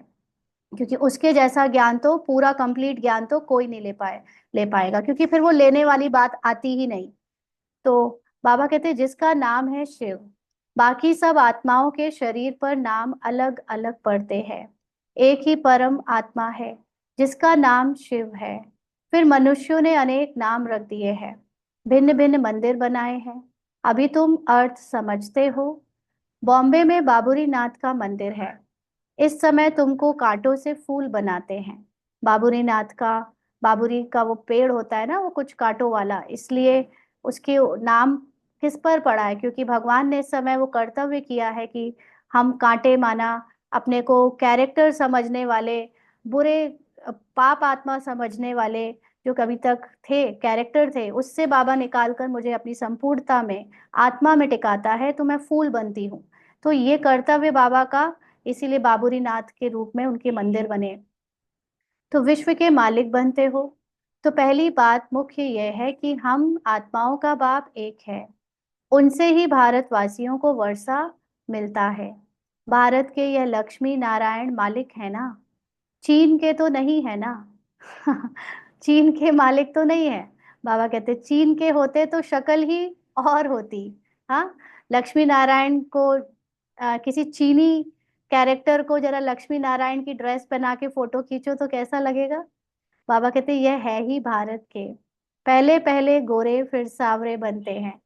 आत्मा में ही खाद पड़ती है, सावरी बनती है। खाद का मतलब उसके ऊपर देह भान की जो कैरेक्टर प्ले हो रही है उसकी पहचान पड़नी शुरू हो जाती है। वो अपने को शरीर की पहचान समझने लगता है। और शरीर की पहचान में तो संपूर्णता से नीचे ही की स्थिति होती है, क्योंकि कैरेक्टर कभी संपूर्ण पूरी तरह नहीं हो सकता, सिर्फ फर्स्ट जन्म वालों को छोड़कर। इसलिए फिर वो आत्मा रोल प्ले करते करते सावरी समझने लगती है खुद को। मिसाल सारा इनके ऊपर है। भ्रमरी कीड़े को चेंज कर आप समान बनाती है। सन्यासी क्या चेंज करते हैं? जो लोग भक्ति मार्ग वाले सन्यासी होते हैं वो क्या चेंज करते हैं? सफेद कपड़े वाले को गेरू कपड़े पहनाकर माथा मुड़ा देते हैं। तुम तो यह ज्ञान लेते हो, ऐसे लक्ष्मी नारायण जैसे शोभनिक बन जाएंगे ना। तो वहां पर वो लोग माथा इसलिए मुड़ा देते हैं कि तुम भूल जाओ अपने शरीर को और अपने माता पिता और अपने घर को। सबका पिंड दान करा देते हैं कि तुम अब नया जन्म है, तुम अब वापस नहीं जाओगे इस दुनिया में। लेकिन बाबा हमारा यहाँ नया जन्म इस तरह से नहीं कराता, कोई हठ और कोई कपड़े बदल कर या मुंडा मुड़ा कर नहीं कराता, बल्कि ज्ञान से हमें भुलवाता है कि तुम भूल जाओ कि तुम कैरेक्टर हो। तो ऐसे लक्ष्मी नारायण जैसा शोभनिक बन जाएंगे। अभी 1 मिनट के लिए अशरीरी होकर बाबा को याद करते हैं।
आगे बाबा कहते हैं,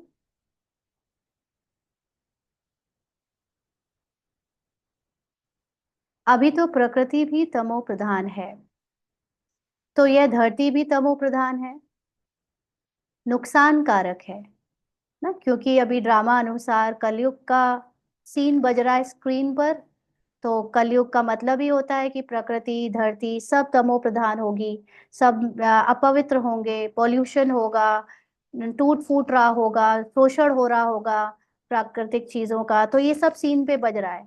अभी तो नुकसान कारक है, आसमान में तूफान लगते हैं, कितना नुकसान करते हैं, उपद्रव होते रहते हैं। अभी इस दुनिया में है परम दुख, लास्ट का सीन है कलयुग का, परम दुख का सीन बज रहा है अभी। तो वहां फिर परम सुख होगा, जब नई दोबारा से शुरुआत होगी मूवी की तो परम सुख होगा। बाप परम दुख से परम सुख में ले जाते हैं, इसका विनाश होता है। तो ये भी सीन बज रहा है कि बाबा हमको अभी दुख से सुख में ले जाने का सीन पढ़ाई करा रहा है, पढ़ाई करा के हमें ज्ञान से उस तरफ की चीजें दिखा रहा है जो बहुत जल्दी सीन में बजने वाली हैं, है ना। तो बाकी तो वो सीन स्क्रीन में दोबारा से अपने आप बजनी शुरू हो जाएगी, क्योंकि ऑटोमेटेड है ये ड्रामा। तो बाबा कहते हैं इनका विनाश होता है, फिर सब सतो प्रधान बन जाता है। अभी तुम पुरुषार्थ कर फिर बाप से वर्षा लेना है, उतना ले लो। यानी इस समय जितना चाहो उतना बाबा से नॉलेज लेकर अपनी सोल कॉन्शियस स्थिति के द्वारा अपनी जो कैरेक्टर से पहचान है उसको मिटाकर अपने सत्य को धारण कर लो। नहीं तो पिछाड़ी में पश्चाताप करना पड़ेगा, क्योंकि अगर अपने सत्य को धारण नहीं किया, अपनी संपूर्णता में नहीं टिके, ड्रामा के कैरेक्टर से अपने को अभी न्यारा करके कुछ लंबे समय तक का अभ्यास नहीं जमा किया, तो पश्चाताप करना पड़ेगा। मतलब जब कैरेक्टर में उथल पुथल होएगी, जब कैरेक्टर को ड्रामा के लास्ट के सीन में कुछ ना कुछ पाप पुण्य का खाता देखना पड़ेगा, है ना, क्योंकि कैरेक्टर पाप पुण्य के बीच में फंसा हुआ है। और वो अभी उसका पार्ट प्ले होगा भी वैसे लास्ट में, चाहे वो ब्राह्मण्स हैं चाहे वो नॉन ब्राह्मण्स हैं। लेकिन मैंने अगर अपने को कैरेक्टर से डिटैच नहीं किया तो बहुत पछताएंगे, क्योंकि फिर लगेगा कि बाबा तो इस समय गायब हो गया, बाबा तो अब साथ ही नहीं दे रहा। क्योंकि बाबा भी तब तक साथ देता है जब तक पेपर नहीं आ रहा फाइनल, है ना। बाबा पढ़ा रहा है, ये उसका साथ देना है। अभी क्लासेस चल रही हैं, ये एक ज्ञान का रिवीजन हो रहा है, ये बाबा का साथ है। लेकिन जब ये सब ओवर हो जाता है और उसके बाद सिर्फ अकेले अपनी नॉलेज के आधार से आपको परिस्थितियों का सामना करना पड़ेगा, तो फिर ना, अगर ज्ञान का स्वरूप नहीं बने होंगे, अगर कंप्लीटली कैरेक्टर से डिटैच नहीं हुए होंगे, तो फिर उस समय ना ज्ञान याद आएगा, ना किसी से पूछ सकेंगे कि क्या करें, क्या समझें, क्या नहीं समझें, और बुद्धि काम करना बंद कर देगी। तो फिर वो सफरिंग लगेगी कैरेक्टर वाली, कि मुझे भोगना पड़ रहा है, तो फिर वो पश्चाताप के रूप में बदल जाएगा। बाबा आया, परंतु हमने कुछ नहीं लिया। ये लिखा हुआ है, भंबोर को आग लगती है तब कुंभकर्ण की नींद से जागते हैं। तो जो नए लोग हैं, या जो बाबा के ज्ञान में भी कई सालों से हैं, पुरुषार्थ अभी अच्छे से नहीं समझे हैं, नहीं कर रहे हैं, तो फिर बाबा कहते हैं अभी कर लो, नहीं तो भंबोर को आग लगेगी, तो फिर सारे कुंभकर्ण जागेंगे, फिर हाय हाय करके मर जाते हैं। ड्रामा की एंड में ऐसे दिखाया जाएगा। है भी जो पहले से ही फिक्स्ड है कि उनका ज्ञान नहीं लेने का पार्ट है, और ज्ञान लास्ट में ड्रामा में उनका तड़प तड़प कर सफरिंग में आकर कैरेक्टर में डूब कर मरने का पार्ट है, माना ड्रामा में उनके कैरेक्टर के खत्म होने का पार्ट है। हाय हाय के बाद फिर जय जयकार होगी। कलयुग में हाय हाय है ना, तो जो बॉडी कॉन्शियस वाले होंगे उनको तो हाय हाय में जाना पड़ेगा, जो सोल कॉन्शियस होंगे वो जय जयकार में जाएंगे। लेकिन एक सेकेंड, लेकिन ये हाय हाय और जय जयकार का सूक्ष्म में मतलब है हमारे अंदर। पहले हमारे अंदर हाय हाय होगी, हमारे अंदर के जब पुराने स्वभाव संस्कार या कैरेक्टर में से जो भी पहचाने हैं, और जो भी अंदर स्मृतियां जो अभी याद नहीं है बट कहीं सबकॉन्शियस माइंड में है, जब वो निकलेंगी तो बहुत हाय हाय होगा। लेकिन जिसने अपने को कैरेक्टर से न्यारे करने का पुरुषार्थ किया होगा, तो उनकी सारी अंदर की कमी कमजोरी मर्ज हो जाएंगी, सारा कैरेक्टर मर्ज हो जाएगा, और फिर सिर्फ और सिर्फ सतोप्रधान स्क्रिप्ट की स्मृति रह जाएगी। तो उसको कहेंगे कि हमने विजय पा ली अपने कैरेक्टर से, और उसको फिर कहेंगे कि जय जयकार हो गई। तो ये हाय हाय और ये जय जयकार दोनों मेरे अंदर हो रही है, और होनी है, और बढ़ती जाएगी। बाहर दिखेगी स्थूल उसका मैनिफेस्टेशन, साफ साफ दिखेगा कि दुनिया में भी हो रहा है बहुत अलग तरह का परिवर्तन। लेकिन वो एक्चुअली हम में से जो सूक्ष्म पुरुषार्थ है कर रहे हैं, उनके अंदर जो स्वभाव संस्कार को लेकर या बहुत सारा अंदर का मैल और कचरा निकल रहा है, संकल्पों में, संस्कारों में, इमोशंस में, फीलिंग्स में, वो हाय हाय कर रहा है। और वो निकलेगा और उसके बाद खत्म हो जाएगा, हम उससे न्यारे रहेंगे, डिटैच रहेंगे, तो फिर हमारी जय जयकार, माना हमारी संपूर्ण स्थिति की जय जयकार होगी। तो बाबा कहते हैं कलयुग में हाय हाय है ना, एक दो को मारते रहते हैं, बहुत ढेर के ढेर मरेंगे। अंदर हम अपनी पुरानी स्मृतियों को यहाँ मारेंगे, पुराने संकल्प संस्कारों को यहाँ, देह के संस्कारों को मारेंगे, और बाहर दुनिया में देखेगा कि दुनिया में लोग एक दूसरे को मार रहे हैं, क्योंकि सारा अंदर सूक्ष्म टू स्थूल होता है, माइक्रो टू मैक्रो चेंज होता है। कलयुग के बाद फिर सतयुग जरूर आएगा, बीच में है ये संगम। अभी ये संगम नॉलेज से हमारे अंदर दोनों चीजों की लड़ाई चल रही है, पुराना कैरेक्टर कॉन्शियस और सोल कॉन्शियस। तो इसको पुरुषोत्तम युग कहा जाता है। बाप तमो प्रधान से सतो प्रधान बनने की युक्ति अच्छी बताते हैं, सिर्फ कहते हैं मुझे याद करो और कुछ भी नहीं करना है, और कुछ भी नहीं करना है, अंडरलाइन। बार बार पूछते हो ना क्या करें क्या करें, आप क्या करते हो या कैसे होता है, कुछ नहीं करना है, सिर्फ अपनी संपूर्णता को बाबा के साथ कंबाइंड होकर याद रखो। स्रोत का दर्शन करो, यानी सिर्फ खुद का दर्शन करो, कैरेक्टर को ड्रामा को मत देखो, मतलब जानते हो बट उसको देखते हुए भी जैसे नहीं देखो। और कुछ नहीं करना है, यही बस करना है, अगर इतना समझ में आ गया तो विजयी हो गए। अभी तुम बच्चों को माथा आदि भी नहीं टेकना है। बाबा को कोई हाथ जोड़ते हैं तो बाबा कहते, ना तो तुम आत्मा को हाथ है, ना बाप को, फिर हाथ किसको जोड़ते हो। कलयुगी भक्ति मार्ग का एक भी चिन्ह नहीं होना चाहिए, अंडरलाइन। हमारे अंदर कलयुगी भक्ति मार्ग, ये ब्राह्मण जीवन में भी बहुत सारी भक्ति की बातें हम लोग फॉलो करते हैं, ये सूक्ष्म रूप में है, आपको स्थूल रूप में अभी बोली नहीं जा सकती, क्योंकि बहुत सारे लोगों को उस पे कुछ मतलब पसंद नहीं करेंगे, क्योंकि खुद ही स्थूल में बहुत डूबे हुए हैं। लेकिन ये अपने अंदर की स्थिति है कि सूक्ष्म में जब आप पहुंचते हो तो स्थूल चीजों की बहुत सारी फिकरात छोड़नी पड़ती है, उन चीजों से हटना पड़ता है। अगर भक्ति मार्ग की, कलयुगी मार्ग की कोई भी चिन्ह अंदर हुआ जो देह भान का है, तो वो आपको सतयुगी मार्ग में ले जाने नहीं देगा। तो बाबा कहते, हे आत्मा, तुम हाथ क्यों जोड़ती हो? सिर्फ मुझ बाप को याद करो। क्योंकि कहीं ना कहीं ब्राह्मण बनने के बाद हम में से कईयों को बहुत अच्छा लगता है कि कोई हमारे पैर छुए, हमारे सामने हाथ जोड़े, कोई हमें दीदी या हमें सम्मान ज्यादा दे, हमसे हमें ऊंचा समझे, अपने को कम समझे। ये भी भक्ति मार्ग की आदत है जो हम में से कईयों को है, क्योंकि वो है तो आखिर वही बुद्धि ना, रजो तमो वाली, दूसरों से इज्जत अपने को ज्यादा दिलवाने वाली और दूसरों को कम समझने वाली।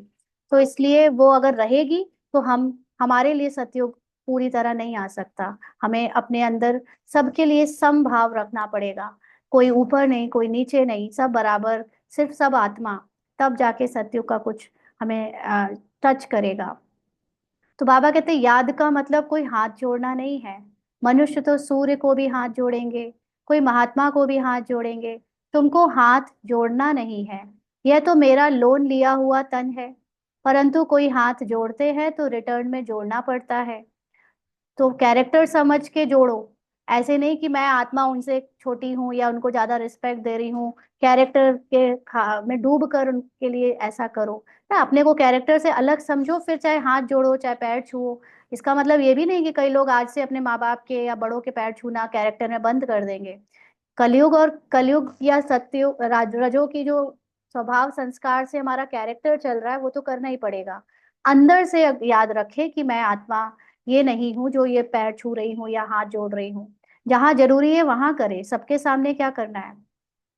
तो बाबा कहते तुमको यह समझना है कि हम आत्मा हैं, हमको इस बंधन से छूटकर अब वापस घर जाना है। इनसे तो जैसे नफरत आती है ना, ये शरीर के जितने भी बनाए हुए रजो और कलयुग के बंधन है, इनसे जैसे नफरत आती है। इस पुराने शरीर को छोड़ देना है। जैसे सर्प का मिसाल है, भ्रमरी में भी कितनी अकल है जो कीड़े को भ्रमरी बना देती है। तुम बच्चे भी जो विषय सागर में गोते खा रहे हैं, उनको उससे निकाल क्षीर सागर में ले जाते हो। अब बाप कहते हैं चलो शांति धाम। मनुष्य शांति के लिए कितना माथा मारते हैं। सन्यासियों को स्वर्ग की जीवन मुक्ति तो मिलती नहीं, हाँ मुक्ति मिलती है। दुख से छूट शांति धाम में बैठ जाते हैं।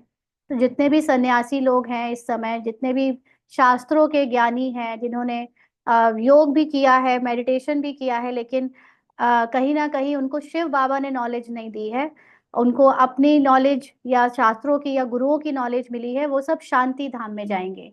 शांति धाम का मतलब उनका रोल अभी ओवर हो जाएगा, क्या सतयुग और त्रेता में वो नहीं आएंगे। फिर द्वापर युग से उनका रोल दोबारा शुरू होगा। फिर भी आत्मा पहले पहले तो जीवन मुक्ति में आती है ना। तो यहाँ पर वो लोग भी आ, अपने शरीर से अलग अपनी आत्मा में टिकने का पुरुषार्थ करते हैं, इसलिए उनको भी यहाँ के दुखों से मुक्ति मिल जाती है। तो वो लोग इस एक जन्म में जीवन मुक्ति का अनुभव करते हैं। फिर पीछे जीवन बंध में आती है। तो बाबा कहते हैं, अच्छा ये आत्माओं की बात है, सभी आत्माओं की। कोई भी आत्मा चाहे सतयुग में आए चाहे द्वापर में आए चाहे कलयुग में, फर्स्ट जन्म तो सभी आत्माओं का जीवन मुक्त होता है, कोई बंधन ही नहीं है। फिर नेक्स्ट जन्म से बंधनों में शुरू होता है उनका। तो आत्मा सतो प्रधान है, फिर सीढ़ी उतरते हैं। पहले सुख भोग, फिर उतरते उतरते तमो प्रधान बन पड़े हैं। अब फिर सबको वापस ले जाने के लिए बाप आए हैं। बाप कहते हैं मुझे याद करो तो तुम पावन बन जाएंगे। बाप ने समझाया है, जिस समय मनुष्य शरीर छोड़ते हैं तो उस समय बड़ी तकलीफ भोगते हैं, क्योंकि सजाएं भोगनी पड़ती हैं। क्यों? क्योंकि खुद को कैरेक्टर समझकर शरीर छोड़ना नहीं चाहते, और मरने से मृत्यु से उनको डर लगता है, क्योंकि शरीर के कैरेक्टर ही अपने आप को समझते हैं। और फिर कैरेक्टर की जितनी भी बातें उन्होंने आ, इस जन्म में करी होंगी गलत, वो सब उनको याद आती है और उससे वो पहचान बनाए हुए होते हैं कि मैंने करी। इसलिए वो लास्ट समय पे उनको डराती हैं कि हाय मैंने ये किया वो किया, अब मेरा क्या होगा, मुझे इसके बदले में पता नहीं क्या जन्म मिले, अच्छा मिले बुरा मिले। तो इसलिए वो फिर उसको दुख के रूप में भोगते हैं। तो जैसे काशी कलवट खाते हैं, क्योंकि सुना है शिव पर बलि चढ़ने से मुक्ति मिल जाती है। तुम अभी बलि चढ़ते हो ना, तो भक्ति मार्ग में भी फिर वह बातें चलती हैं। इस समय हम शिव बाबा पर पूरा कैरेक्टर को समर्पण कर देते हैं, तन मन धन श्वास समय संकल्प सब कहते सब बाबा तेरा। तो जो हम इस समय कर रहे हैं उसको उन्होंने स्थूल में भक्ति मार्ग में बलि चढ़ा दिया। तो शिव पर जाकर बलि चढ़ते हैं। अब बाप समझाते हैं, वापस तो कोई जा नहीं सकते। हाँ, इतना बलिहार जाते हैं तो पाप कर जाते हैं, फिर हिसाब किताब नए सिरे शुरू होता है। तुम इस सृष्टि चक्र को जान गए हो। जिसने समझ लिया कि ये ड्रामा एक खेल है, बना बनाया खेल है, तो फिर उनका गिरना, उनका पतन खत्म हो जाता है। इस समय सबकी उतरती कला है। बाकी लोग तो कैरेक्टर ही समझ रहे हैं खुद को, इसीलिए गिर रहे हैं। और बाप कहते हैं, मैं आकर सर्व का सद्गति करता हूँ, सबको घर ले जाता हूँ, पतितों को तो साथ नहीं ले जाऊंगा। पतितों का मतलब जो जिनका सूक्ष्म शरीर में कैरेक्टर और संकल्प संस्कारों का अभी बहुत भार है, उनको बाबा उनकी कंप्लीट निराकारी स्थिति में कैसे स्थित कर सकता है अब तक, जब तक उनका सूक्ष्म शरीर ना खत्म हो। तो इसलिए आप पवित्र बनो, यानी अपना सूक्ष्म शरीर भी खत्म करो, जो कि पिछले 63 जन्म से नेगेटिव या देह भान से बनाया गया है, और निराकारी आत्मा में टिको तो तुम्हारी ज्योत जग जाएगी। शादी के टाइम स्त्री के माथे पर मटकी में ज्योत जगाते हैं। यह रस्म भी यहाँ भारत में ही है। स्त्री के माथे पर मटकी में ज्योत जगाते हैं, पति के ऊपर नहीं जगाते, क्योंकि पति के लिए तो ईश्वर है। ईश्वर कहते हैं, ईश्वर पर फिर ज्योत कैसे जगाएंगे? तो बाप समझाते हैं, मेरी तो ज्योत जगी हुई है, मैं तुम्हारी ज्योत जगाता हूँ। बाबा थोड़ी भूला है कि वो आत्मा है, परमात्मा है। हम भूलते हैं कि हम कौन है, हमारा सत्य, इसीलिए भगवान हमें जगाता है। बाप को क्षमा भी कहते हैं। ब्रह्म समाजी फिर ज्योति को मानते हैं। सदैव ज्योत जगी रहती है। उनको भी याद करते हैं, उनको ही भगवान समझते हैं। दूसरे फिर समझते हैं कि छोटी ज्योत यानी आत्मा और बड़ी ज्योत यानी परमात्मा में समा जाएगी। अनेक मतें हैं। बाप कहते हैं, तुम्हारा धर्म तो अथाह सुख देने वाला है। तुम स्वर्ग में बहुत सुख देखते हो। तुम दुनिया में, नई दुनिया में तुम देवता बनते हो। तुम्हारी पढ़ाई है ही भविष्य नई दुनिया के लिए, और सब पढ़ाइयाँ यहाँ के लिए होती हैं। तो भविष्य का मतलब ये भी नहीं है कि सतयुग से मिलेगा, वो जब हम इस शरीर में नहीं रहेंगे तब मिलेगा। भविष्य का मतलब कि इस समय हमारे में संगम का पार्ट चल रहा है, माना पुराना कलयुगी पार्ट और नई ज्ञान से सतयुग, नई निराकारी अवस्था का पार्ट चल रहा है। बट आने वाले समय में हमको हमारे अंदर सतयुगी दैवी गुण शक्तियां सब दिखेंगी। तो ये पढ़ाई जो हम पढ़ रहे हैं, ये अभी कन्वर्जन हो रहा है धीरे धीरे, और फिर फाइनली हमें वो सारा दिखेगा कि हम क्या बनने की जो पढ़ाई कर रहे थे वो हमें इसी जन्म में दिखना शुरू हो जाएगी, अगर हमने सच्चाई से पुरुषार्थ किया तो। जैसे ब्रह्मा बाबा, दादी जानकी, गुलजार दादी, शरीर उनका वही था, बट उनके अंदर कंप्लीट ट्रांसफॉर्मेशन अंदर से हो चुका था शरीर छोड़ने के पहले। वो उनके अंदर निराकारी सत्य स्वरूप की स्मृति के कारण सतयुगी संस्कार उनके बजने लगे थे ना, उनके द्वारा कलयुगी संस्कारों का पूरा समाप्ति हो गई थी। तो इसलिए हम सबको दिखेगा वो भविष्य में, जो अच्छे से पुरुषार्थ कर रहे हैं। तो बाबा कहते हैं, तुम्हारी पढ़ाई है ही भविष्य नई दुनिया के लिए, और सब पढ़ाइयाँ यहाँ के लिए होती हैं। यहाँ तुमको पढ़कर भविष्य में पद पाना है। गीता में भी बरोबर राजयोग सिखलाया है। फिर पिछाड़ी में लड़ाई लगी कुछ भी नहीं रहा। तो बाहर लड़ाई जो लगेगी वो हमारे अंदर की लड़ाई का ही प्रतिबिंब है। तो बाबर कहते, पांडवों के साथ कुत्ता दिखाते हैं। अब बाप कहते हैं, मैं तुमको गॉड गॉडेस बनाता हूँ। यहाँ तो अनेक प्रकार के दुख देने वाले मनुष्य हैं। काम कटारी चलाए कितना दुखी बनाते हैं। तो अब तुम बच्चों को यह खुशी रहनी चाहिए कि बेहद का बाप, ज्ञान का सागर, हमको पढ़ा रहे हैं। मोस्ट बिलीवेड माशुक है। हम आशिक उनको आधा कल्प याद करते हैं। तुम याद करते आए हो। अब बाप कहते हैं, मैं आया हूँ, तुम मेरी मत पर चलो। अपने को आत्मा समझ मुझ बाप को याद करो, और कुछ करने का नहीं है। बाबा ने ऊपर बोला था, इस बात को ध्यान रखें। दूसरा ना कोई, सिवाय मेरी याद के तुम्हारे पाप भस्म नहीं होंगे। जो भी हमें अभी स्थूल बातें परेशान करती हैं, कैरेक्टर की चीजें परेशान करती हैं, वो अपने को आत्मा समझ निराकार हाईएस्ट परमात्मा को याद करने के सिवा उनसे हमारी दुख की सफरिंग खत्म नहीं होगी। सिर्फ एक ही तरीका है, अपने को आत्मा समझ बाबा को याद करो। हर बात में सर्जन से राय पूछते रहो, बाबा राय देंगे। ऐसे ऐसे तोड़ निभाओ। तोड़ निभाओ माना अपने को कैरेक्टर में कैसे चलाओ, कैसे अपने को आत्मा समझो ताकि तुम्हारे कैरेक्टर से तुमको मिनिमम दुख हो, मिनिमम सफरिंग हो। ऐसे ऐसे बाबा राय देंगे। अगर राय पर चलेंगे तो कदम कदम पर पदम मिलेंगे। हर हाल में तुम्हारी सोल कॉन्शियस स्थिति और बढ़ती जाएगी। तो ये सोल कॉन्शियस स्थिति तो पदम है। राय ली तो रिस्पॉन्सिबिलिटी छूटी।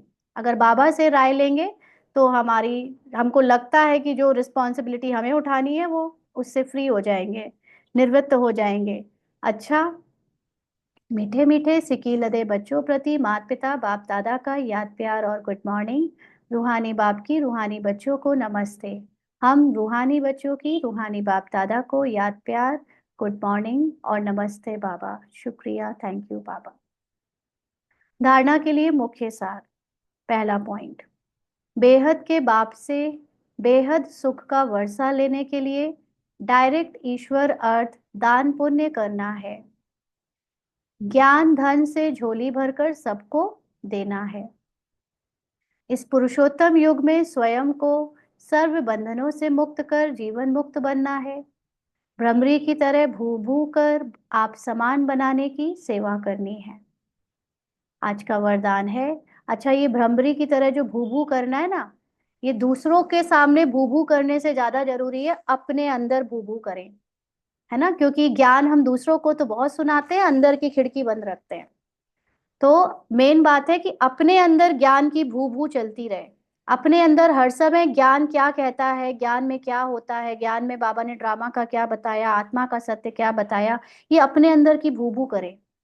अपने अंदर की भूभू करने से बाहर के लोगों में जिनको भूभू करके कीड़े से भ्रमरी बनना होगा बन जाएंगे, लेकिन ये ना समझे कि बाहर भूभू कर कर वो बन जाएं और हम अंदर से पहले हम भी तो भ्रमरी बन जाए ना पूरा। इसलिए मेन बात है कि अपने अंदर ज्ञान की भूभू सबसे ज्यादा चले, अपने लिए चले। और वरदान है, सर्व प्राप्तियों के अनुभव द्वारा पावरफुल बनने वाले सदा सफलता मूर्त भाव। सर्व प्राप्तियों के अनुभव द्वारा पावरफुल बनने वाले सदा सफलता मूर्त भाव। तो बाबा ने कहा जो सर्व प्राप्तियों के अनुभवी मूर्त हैं वही पावरफुल है। ऐसी पावरफुल सर्व प्राप्तियों की अनुभवी आत्माएं ही सफलता मूर्त बन सकती है। क्योंकि अभी सर्व आत्माएं ढूंढेंगी कि सुख शांति के मास्टर दाता कहाँ हैं। तो जब आपके पास सर्व शक्तियों का स्टॉक होगा तब तो सबको संतुष्ट कर सकेंगे। जैसे विदेश में एक ही स्टोर में सब चीजें मिल जाती हैं, ऐसे आपको भी बनना है। ऐसे नहीं सहन शक्ति हो सामना करने की नहीं, सर्व शक्तियों का स्टॉक चाहिए, तब सफलता मूर्त बन सकेंगे। तो सर्व प्राप्तियों के अनुभव का मतलब ये होता है कि हम अपने को जब निराकार संपूर्ण आत्मा समझते हैं तो कैरेक्टर में जो भी उथल पुथल या परीक्षाएं आती हैं उस समय मेरी संपूर्णता की सत्य की स्मृति से मेरे अंदर कैरेक्टर में सारी पावर्स अनुभव में यूज होती रहती हैं। और सबके हम कैरेक्टर में भी अनुभवी बन जाते हैं। जब सामना करने की शक्ति जरूरत हुई तो वो भी अपने को निराकार समझकर हो गई। जब सहन करने की शक्ति की जरूरत हुई तो भी अपनी निराकार स्थिति में टिककर सहन भी हो गया। तो जिसने अपने अभी के समय में पुरुषार्थी जीवन में ये सारी संपूर्णता की जो शक्तियां हैं उसको कैरेक्टर में अनुभव करके देख लिया है, या उन्होंने स्टॉक जमा कर लिया है अपनी निराकारी संपूर्णता की स्थिति से, तो आने वाले समय में जब सारी आत्माएं हमसे अलग अलग शक्तियां लेने आएंगी आएंगी क्या पता नहीं, लेकिन अपने आप हमारे द्वारा उनको सुख शांति और अनेक शक्तियां वाइब्रेट होती रहेंगी। क्योंकि फिर बोल कर किसी को कहो कि तुम सहन कर लो, it's not possible for them कि हमने कहा और उनने सहन कर लिया। हमें उन्हें वो शक्ति देनी पड़ेगी। और दे कब पाएंगे, जब हमें पता है कि हर आत्मा है ही संपूर्ण, हर आत्मा में है ही सहन शक्ति, हर आत्मा में है ही समाने की शक्ति, सामना करने की शक्ति। तो जब मैं उसको उस दृष्टि से देखूंगी, उसकी सत्य संपूर्णता की दृष्टि से, तो वो आत्मा पावरफुल बनेगी। उसको जिस दृष्टि से देखा वो दृष्टि उसके लिए पावर का काम करती है, और फिर उस पावर से उसको सफलता मिल जाएगी। तो ऐसे हमें अपने को सर्व प्राप्तियों से के अनुभव से सफलता मूर्त बनना है। स्लोगन है, मर्यादाएं ही ब्राह्मण जीवन के कदम हैं। कदम पर कदम रखना माना मंजिल के समीप पहुंचना। तो सबसे बड़ी ईश्वरीय मर्यादा है। जैसे ब्रह्मा बाबा ने हर समय अपने को ड्रामा से न्यारा, कैरेक्टर से न्यारा, अपने को निराकार शिव बाबा के समान आत्मा समझने का पुरुषार्थ किया, और ऐसा ही पुरुषार्थ यानी जो कदम पर कदम रखकर करेगा, माना वो अपनी संपूर्णता के नजदीक पहुंच रहा है। आज के अव्यक्त इशारे हैं। आजकल कोई कोई एक विशेष भाषा यूज करते हैं कि हमसे असत्य देखा नहीं जाता, असत्य सुना नहीं जाता, इसलिए असत्य को देख, झूठ को सुन करके अंदर में जोश आ जाता है। लेकिन यदि वह असत्य है और आपको असत्य देखकर जोश आता है, तो वह जोश भी तो असत्य है ना। असत्यता को खत्म करने के लिए स्वयं में सत्यता की शक्ति धारण करो। तो कैरेक्टर में कोई झूठ बोल रहा है, ये ड्रामा में झूठ बोल रहा है, ड्रामा ही पूरा झूठा है, तो उसका झूठ बोलना जितना झूठ है, जितना असत्य है, और आपको उसके झूठ बोलने पर जितना गुस्सा आ रहा है, तो ये गुस्सा करना भी तो ड्रामा में है, वो भी झूठ है, वो भी असत्य है। क्योंकि ड्रामा में देह भान में हर चीज, चाहे वो आप ड्रामा के अनुसार अपने को बहुत काइंड समझो, बहुत प्यार से बोलो, ये भी झूठ है ना। आप कैरेक्टर का प्यार, कैरेक्टर का गुस्सा, कैरेक्टर का झूठ, कैरेक्टर का सच, ये सब झूठ है, क्योंकि कैरेक्टर है, कैरेक्टर होता ही झूठा है।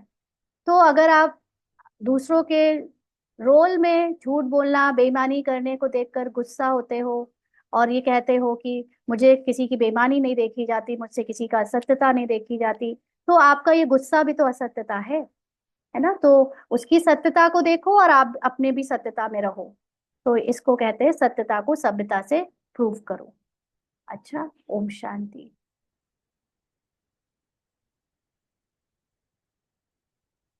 हाँ जी, आज के मुरली के पॉइंट सुनाएंगे,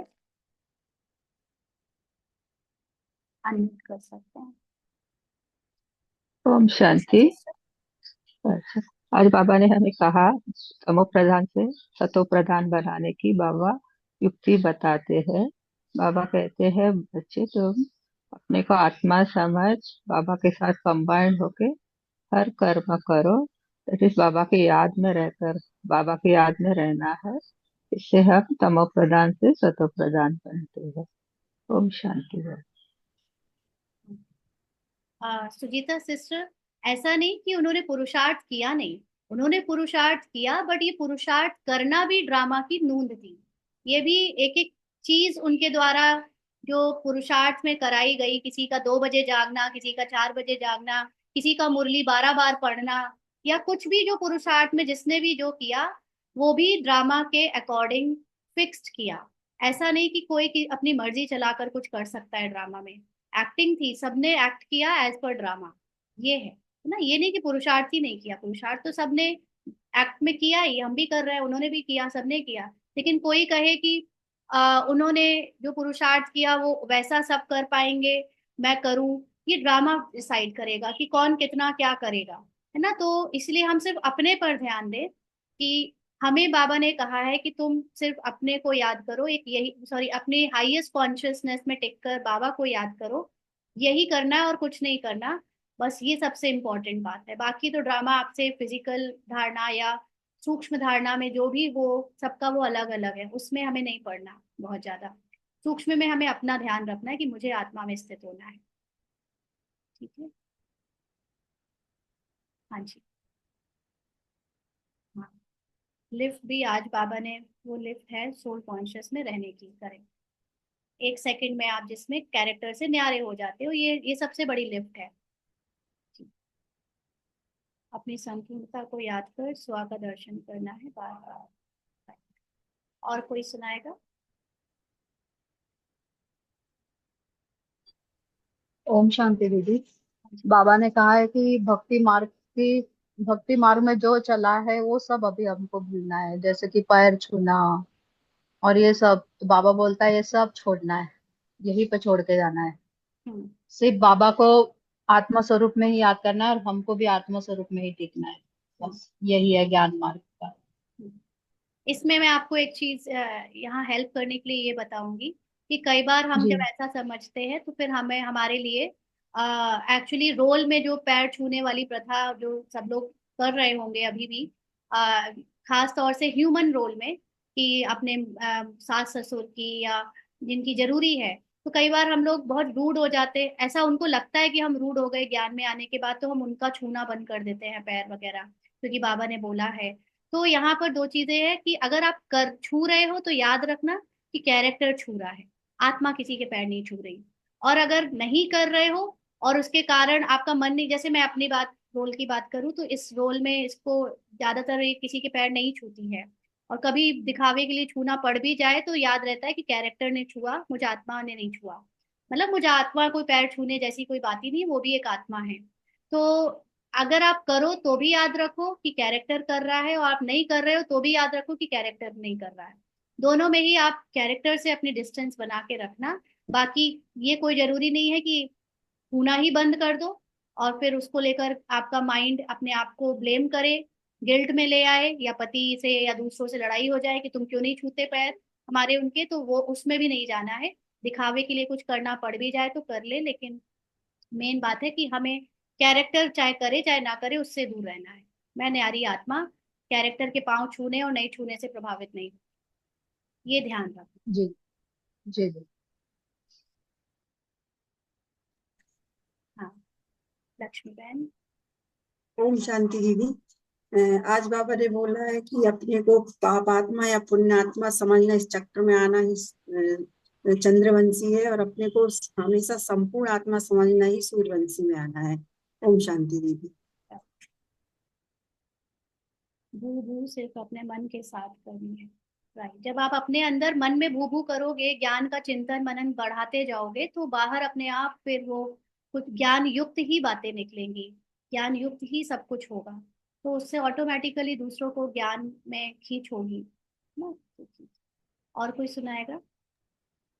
ओम शांति दीदी, कल बाबा ने जो मुरली चलाई उसमें से एक प्रश्न मुझे पूछना है। बाबा ने कहा कि आप जिसे सकाश देंगे वही आपके भक्त बनेंगे। इसका अर्थ एक्चुअली क्या होगा? आप लोग चाहते हो कि वो मुरली हाँ दोबारा हाँ, करना है शाम को? यस यस तो यस फिर आज यस, शाम हाँ। को करते हैं। Okay okay okay, thank you thank you. और किसी को सुनाना है? ओम शांति दीदी, आज जैसे मुरली में आया ना कि पांडवों के साथ स्वर्ग में कुत्ता भी साथ में गया, तो उसको हम सूक्ष्मता में कैसे समझेंगे? ज्यादा चिंतन किया नहीं इस पे, बट कहीं ना कहीं देखो, कुत्ता जो जानवर है, बेसिकली हमको एक दिन बाबा ने कुछ दिखाया था तो उसमें यही था कि लास्ट में युधिष्ठिर अकेले बचता है, एक पहाड़ पे चढ़ता है जब, तो एक एक करके द्रौपदी, अर्जुन और जो नकुल, सहदेव, भीम और सब नीचे गिर जाते हैं पहाड़ी से, स्वर्ग के ऊपर जब जा रहे होते। क्यों? क्योंकि उन सबके अंदर थे तो वो पांडव भगवान के बच्चे, लेकिन उन सबके अंदर सूक्ष्म में कोई ना कोई अपनी किस उस विशेषता का, भगवान के द्वारा दी गई विशेषता का अभिमान था। और उसके कारण वो लोग लास्ट में भी अकेले केवल युधिष्ठिर कुत्ते के साथ पहुंचता है। और वो भी जब मर रहे होते, गिर रहे होते हैं, द्रौपदी, भीम और दूसरे लोग, तो वो लोग चिल्लाते हैं, बुलाते हैं, युधिष्ठिर भैया भाई, मतलब सारे भाई लोग जब बुलाते हैं तो भी युधिष्ठिर किसी की मदद नहीं करने जाता, क्योंकि वहां पर उसकी चेकिंग हो रही होती है नष्टो मोहा की। अगर वो किसी भी भाई के प्रेम में आ जाता है, अपनी पत्नी के प्रेम में आ जाता, तो वो स्वर्ग तक नहीं पहुंच पाता। तो लास्ट में केवल युधिष्ठिर और वो कुत्ता ऊपर पहुंचते हैं। अब कुत्ता का ऐसे अलग से क्या मीनिंग है ये नहीं पता, बट ये था कि लास्ट में जब स्वर्ग के गेट पे युधिष्ठिर अपने डॉग के साथ खड़ा हुआ, तो वो गेट कीपर ने पूछा कि तुम्हारे सारे भाइयों को तुमने नहीं बचाया, लेकिन इस कुत्ते को तुम अपने साथ लेकर आए, ऐसा क्यों? तो उसने बोला कि उन भाइयों के अंदर अपनी अपनी विशेषताओं का जो अभिमान था या वो मोह होता, अगर मैं उनको बचाता, और ये कुत्ते से मेरा कोई रिलेशन नहीं है, और इसलिए मैंने, मेरा धर्म है कि एक राजा होने के खातिर मुझे अपनी राजधानी में सबकी रक्षा करनी चाहिए, लेकिन मोह वश नहीं करनी चाहिए। तो क्योंकि कुत्ता एक प्रकृति को समझ लो आप, एक प्रकृति का एक सिंबल है, कि वो हमारे लिए कोई भी कार्य जो भी हम बाबा की सेवा में भी कर रहे हैं वो किसी मोह के कारण नहीं हुई है। सिर्फ और सिर्फ ड्रामा अनुसार हमने जो पार्ट प्ले किया है उसमें हम बिल्कुल नष्टो मोहा रहे हैं। तो इसलिए शायद वो सतयुग की सबसे हाईएस्ट सीट पे पहुंचे, समथिंग लाइक दैट, ऐसा कुछ समझ सकते हैं। आप में से कोई डिस्कस ओम किया शांति। करेगा? दीदी दीदी वो ऐसा ये भी हो सकता है कि युधिष्ठिर का वो ऊंची स्थिति थी उनकी, हाईएस्ट कॉन्शियसनेस में थे, इसलिए वो अकेले चले, और नहीं, सबकी स्थिति युधिष्ठिर का थोड़ी सी पहुंचना तो बात हम्म है, युद्ध में स्थिर बुद्धि है ना, उन्होंने स्थिर कभी भी युद्ध yes, में अपने आप को कैरेक्टर या इधर उधर की विशेषताओं से नहीं आका। तो वो तो ठीक हम्म है, वो डॉग की बात हो रही है, वो डॉग क्यों पहुंचा हम्म, ना, मेन बात अच्छा ओम डॉग, शांति दीदी। डॉग में तो वो ये दीदी नहीं होती है ना, उसमें कोई सेंसेशन, ये फीलिंग्स ये सब होती नहीं है, नहीं होती ये है। भी हो सकता होती है, है। अच्छा, दीदी होती होती है, है, डॉग में हम भी होती है ना। होती है, लेकिन हम लोग जैसा इतना ज्यादा नेगेटिविटी उनके अंदर कम होता है, ये होता है, विकार उनके कोई अंदर नहीं, अब थोड़ा। इतना इसमें क्या हाँ जाना है तो डिटेल में, जो चीज अच्छा समझ ठीक में है, आ जाए हाँ तुरंत ले लो, वो कहानी में चीज है समझ में बस। नहीं आए उसको छोड़ दो, उसके पीछे क्या पढ़ना। आप में से किसी को पता हो तो बता हाँ दो। हाँ दीदी दीदी जो दीदी मैंने समझा है उसके अकॉर्डिंग, जैसे जो कुत्ता है वो माया का सिंबल है। मतलब माया तो अंत तक रहती है। तो उसमें ये दिखाया गया कि युधिष्ठिर में जब गेट खुलता है तो माया भाई कुत्ता भौंकता रह गया। मतलब माया देखती रहेगी और हमें सतयुग में हम स्वर्ग की गेट खोलेंगे। मतलब अच्छा, कुत्ता एंड तक का मतलब कि माया एंड तक रहती है और हमें जो एंड तक उसके साथ ओके, चलना है। Very good. अच्छा। दीदी और एक कुत्ते में गुण होता है कि वो अपने मालिक का बहुत वफादार होता है और वो बहुत ईमानदार और लॉयल होता है। वैसे ही कुत्ते ने ही युधिष्ठिर अपने, युधिष्ठिर को सतयुग तक पहुंचाया, मतलब हाँ माया उस, ही हमको सतयुग तक पहुंचाएगी, ये भी कह सकते हाँ हैं। जी, माया की सही वफादार है। है कि जब तक हमें पहुंचा नहीं देगी तब तक मानेगी नहीं, और ये माया हाँ से वो उसका ईमान, पुरस्कार बढ़ता जाता है ना, ये भी कह बराबर, वही है वही है। सकते हैं। ठीक है, बाबा को याद करते हैं।